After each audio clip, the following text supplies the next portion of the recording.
বন্ধুরা, আপনারাই বলুন, একটি জাতি শুধু অর্থনীতি দিয়ে ধ্বংস হয় না।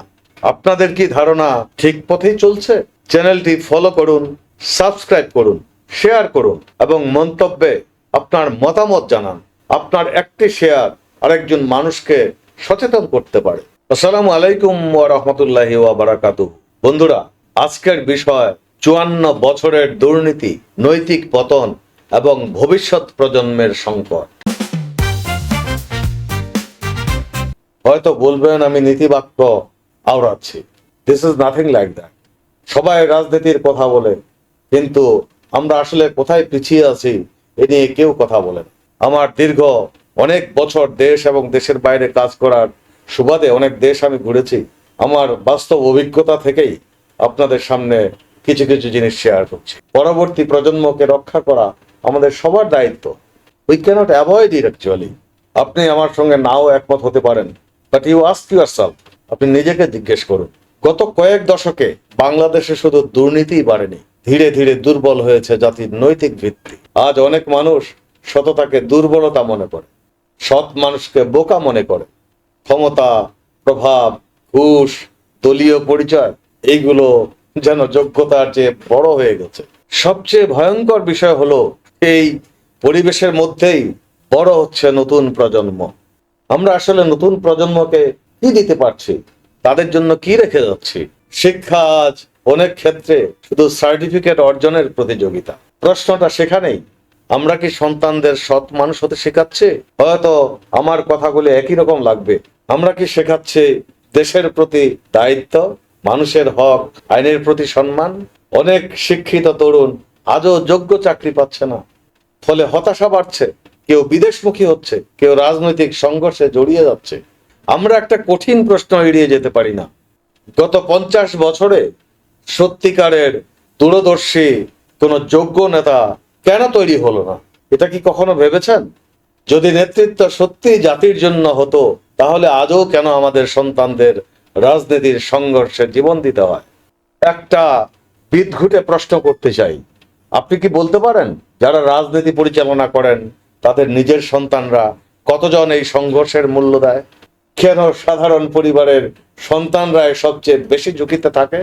আমাদের ভুলের দায় আমাদের সন্তানদের কাঁধে চাপানো নিশ্চয়ই অন্যায়। আপনি কি কখনো ভেবেছেন, যদি আমরা বড়রা ভুল করি, ভুল করি নয়, গত ৫০-৫৪ বছর আমরা ভুলই করেছি, সেই ভুলের মূল্য আমাদেরই বহন করতে হবে? কেন আমাদের সন্তানরাই জীবন দেবে? কখনো কি প্রশ্ন মাথায় জেগেছে, ভুল আমাদের, আমাদের ভুলের জন্য আমাদের সন্তানরা রক্ত দিচ্ছে? উন্নত দেশগুলি কি করেছে? এরাও আমাদের মতোই ছিল। আমার চোখের সামনে চায়নার ডেভেলপমেন্ট, আমার চোখের সামনে আফ্রিকার ডেভেলপমেন্টগুলি। বিশ্বের আমি উন্নত অনুন্নত অনেক দেশে ঘুরেছি। আজকের উন্নত দেশগুলো এক সময় সমস্যায় ভরা ছিল, আমাদের চেয়েও অনেক সমস্যা ছিল, কিন্তু তারা আইনের শাসন প্রতিষ্ঠা করতে পেরেছে, যোগ্যতাকে মূল্য দিয়েছে, শিক্ষাকে কর্মমুখী করেছে, তরুণদের দক্ষতা শিখিয়েছেন, শ্রমকে সম্মান দিয়েছে। আর আমরা আমরা এখনো দলীয় বিভাজন, দুর্নীতি এবং ব্যক্তি স্বার্থের চক্রে আটকে আছি। এখান থেকে কারো বের হওয়ার কোনো ভাবনা নেই। বাংলাদেশ একটি মুসলিম সংখ্যাগরিষ্ঠ দেশ, রাষ্ট্রধর্ম ইসলাম, কিন্তু প্রশ্ন হলো আমাদের আচরণে ইসলামের শিক্ষা কতটুকু দেখা যায়? সততা, ন্যায়পরায়ণতা, ন্যায় বিচার, মানুষের হক রক্ষা করা, দুর্নীতির বিরুদ্ধে দাঁড়ানো আমাদের ধর্মেই শেখায়।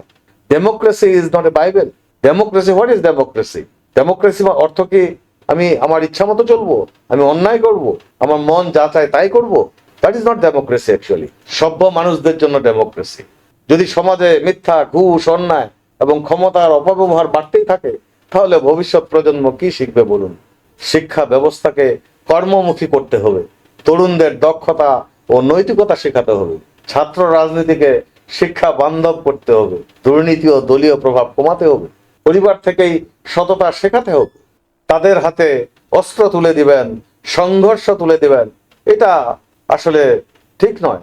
তাদেরকে দক্ষতা দিতে হবে, শিক্ষা দিতে হবে, নৈতিকতা দিতে হবে, ভবিষ্যৎ দিতে হবে। আমরা তাদেরকে প্রতিদিন অনিশ্চিত পথে ঠেলে দিচ্ছি। Can you imagine? প্রিয় বন্ধুরা, আমাদের আগামী প্রিয় প্রজন্ম তার ফল ভোগ করবে। দেশকে বদলাতে হলে আগে মানুষকে বদলাতে হবে। যদি আমরা বড় ভুল করি, সেই ভুলের মূল্য আমাদেরই বহন করতে হবে, আমাদের সন্তানদের নয়। আর আমরা এখনো দলীয় বিভাজন, দুর্নীতি এবং ব্যক্তি স্বার্থের চক্রে আটকে আছি। আপনি আপনাকে মুসলমান দাবি করার সপক্ষে কি যুক্তি দেবেন? বিল্ড দ্য নেশনের সঙ্গেই থাকুন। পরবর্তী এপিসোডে অগ্রিম আমন্ত্রণ রইল। ততক্ষণ ভালো থাকবেন, সুস্থ থাকবেন, সততার পথে থাকবেন। আসসালামু আলাইকুম ওয়া রাহমাতুল্লাহি ওয়া বারাকাতুহু।